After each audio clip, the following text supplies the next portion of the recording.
Welcome back, everyone. I'm the Depressed Hero, and this is Langrisser Mobile Apex Season 14. So there was a match before this one that didn't last much longer than a turn. I got wrecked pretty bad. I let my opponent have the Awakened and allowed them to ban my Rosen Seal, and I got to experience what SP Leon can do. It was also a character that was a top 128 from the previous season. Speaking of, I guess, for those who don't know, I was top 512 last season, which seems to be what I tend to be for the past few seasons now. Anyway, as for our opponent here, a lot of assassin single strikers. That's really the things that stand out here. Lots of ways to either bypass guard or negate guard in some form or fashion. I went ahead and banned Christiane first, because as I mentioned in the previous video, she can be a pretty nasty counter against all the AoE magic I have. My opponent opens with getting rid of Kyura, which definitely leads to some sort of tank push. Did grab Rosen Seal. I go ahead and get rid of SP Leon and Sword and Light Shadow, and go ahead and grab the Awakened.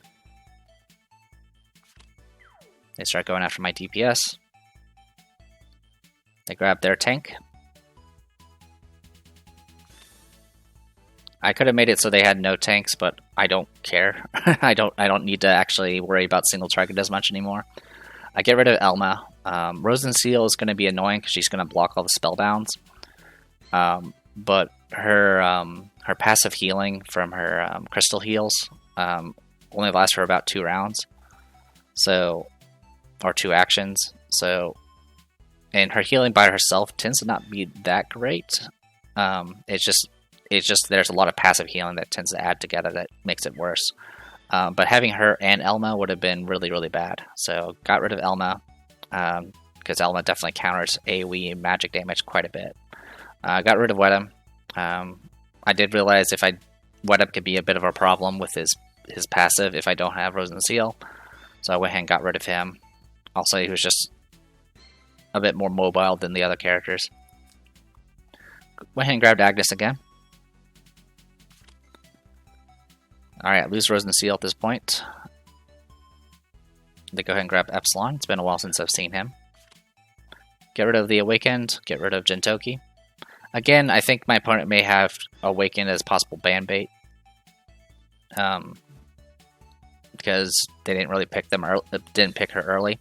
Went ahead and grab Polio. It's been a while since I've used her myself. I didn't really have much experience the few times I did have her in the box. I do lose 2 of my tanks, leaving me with Christiane and Lightbringer. And I grab Kyura. Now, letting my opponent have Kyura was kind of a mistake, since I mentioned before I'm doing AoE damage, and Kyura does a bunch of passive healing to herself and one other person every time she gets hit with an AoE effect, so it's a bit annoying. At this point, I just get rid of anyone else that can hinder my guard or stun me. Grab Lightbringer. This does leave my opponent with Ironblood Commander, which is very unpleasant, but there's not much I can do about that. Lost my Actagens, leaving me with Sophia as my healer for this.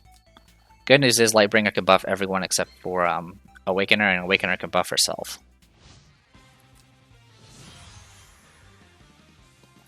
Alright, full Assassin Kyura, nothing special there. Most likely has the range staff. Full heal Rosen Seal with Fighting Monks. Ironblood Commander with Unicorns did bring Mass Attack in 3C. Epsilon, Giant Zombies with he didn't bring his stealth ability. He opted to just bring all of his fancy attacks, as well as his faction buff. Lightbringer brought Guardian Infantry for some reason, went with Holy Shield Bash instead of Discipline. My Lightbringer went with Discipline instead of Holy Shield Bash. Polyol, since we're dealing with a bunch of characters that can do a passive heal or be annoying against things like debuffs and AoE, I knew that I was going to need to be able to do some sort of single targets, which is going to be difficult with Lightbringer there. So what I opted to do is, instead of bringing the usual AoE, I replaced it with Brute Strength, which is essentially like a suplex move, which moves the character behind the user. So that's going to be a way for me to kind of get to pull someone off of out of Lightbringer's guard range. One thing to note, Lightbringer herself is immune to displacement, but none of her allies. The Awakened one, I did replace Darkhold with Doom Oracle, which is a single target Reaper-like ability. For the most part, it's just a 1.6 times damage that heals. I could do extra damage if you attack someone that's spellbound, but no one's going to be spellbound because Rosen Seal's here. Sophia, I went with Radiant 3C and Rewind, nothing too special there. And then Agnes is the standard kit from last time, which is just AoEs and her 3C. Alright, off we go. So the good news is we have a lot of self-resing, which can help mitigate the assassinations here. We don't really need to worry about any AoEs. The bad news is on the opening there, Tenyu Breeze did proc on Lightbringer, which gives her a lot more flexibility as far as positioning as a tank, which is a bit annoying. Epsilon did push forward rather close. What's crazy about this is I can actually get Awakened One in range, possibly. Actually, okay, I did make a mistake. Okay, I could have actually killed Epsilon right now. Yeah, I should have killed Epsilon right here, right now. This would have been match right here. Because what I could have done is I could have moved Awakened One. Well, I don't even have to move her, but I would have moved her here, swapped places with Polyol, moved down 2 spaces, and then I would have been within 5 range to do 3C on Epsilon, which would have been instant kill. Instead, I thought I needed to be here for some reason to get in range. I don't know why. So I moved Lightbringer in front. And the plan here was I was going to swap places with Lightbringer. So, yeah, I missed my opportunity here. I essentially was just praying to hope my opponent was not going to push the tank forward, but tank was pushed forward. I can still do okay damage against 2 targets, but that's not going to be kill. So with that, we're just kind of making do now. I do a little damage with Glowhammer just to poke away at them. Mass attack, and of course there's going to be the fancy mobility formation. Needless to say, my opponent is going to have insane coverage at this point.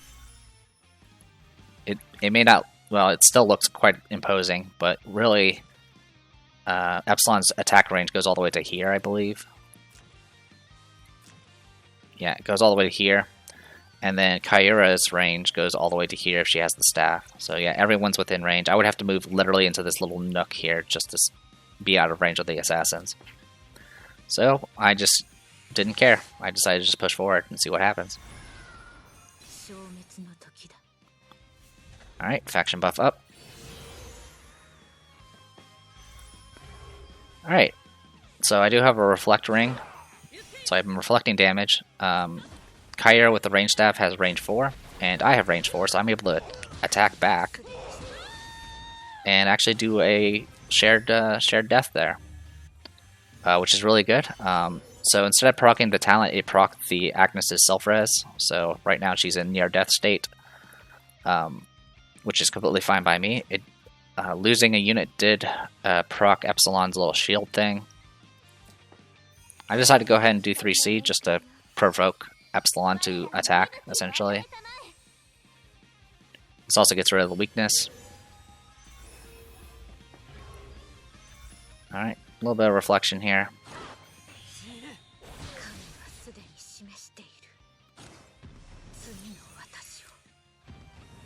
Yep, so now she's going to be in her portal. What will happen is a clone will come back at the start of the next round, and it's going to have, I think, 30% reduced stats except for HP. And if that clone will die in three turns or 3 actions, but if she gets a kill while she's in her clone state, she becomes the real one, and her stats get refreshed again. Anyway, Epsilon moving up to here is a bit annoying because I can't actually suplex him anywhere. This is important because Lightbringer can actually move up and be annoying. If Lightbringer moves here, there's not much. I will not be able to do anything against Epsilon. So I go ahead and try to do what I can against Epsilon. I do some okay damage, but Phalanx troops are not particularly good at damage. Alright, so here's the key thing. I mentioned that tile before because this position here actually gives me an opportunity. So I get hit with Shield Bash, which actually does extra damage because my opponent lost a unit. So as I mentioned before, I can't really do any. I can't do brute strength anywhere that's actually useful. But if I can get Epsilon to this tile here, that will be outside of guard range. And as mentioned, I can't suplex because either my units are in the way or it's the edge of the map. But Polyos 3C drags people along with her all the way to the end of the AoE. So I can do 3C. I can do 3C all the way up to here and drag Epsilon one space up, and that's all I need.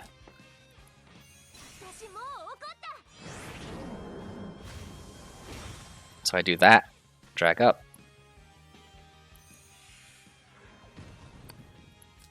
Now to be fair, I was probably a little too eager with this. I should have healed first on Lightbringer with Sophia. But to be honest, I don't even know if that would have been enough to save her.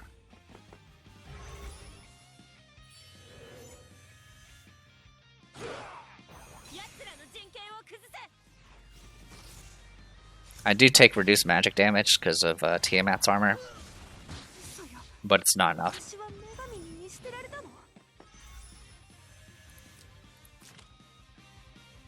Yeah, it's possible she might have survived. Either way, she would have still gotten the debuff that can't be removed, and at that point, it's going to make her pretty squishy. That being said, she will still get her self-res from the Agnes, so technically she just got two hits left in her. So go ahead and opt to heal. And the good news is, due to how the turns work, I have initiative, so I get my clone immediately. As mentioned, 30% reduced stats.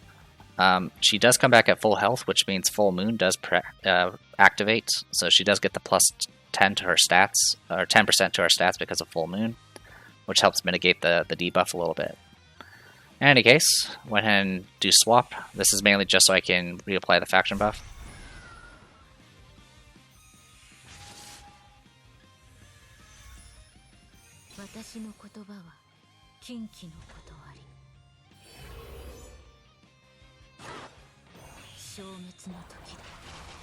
There we go.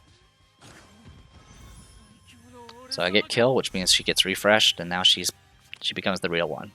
And with that, my opponent gives up. At this point, it would have been a bit rough, simply because Iron Blood would probably start wailing down Lightbringer. But even with Lightbringer gone, her stuff would have been at cooldown, including her 3C. So my casters would have been able to at least tank it for a while.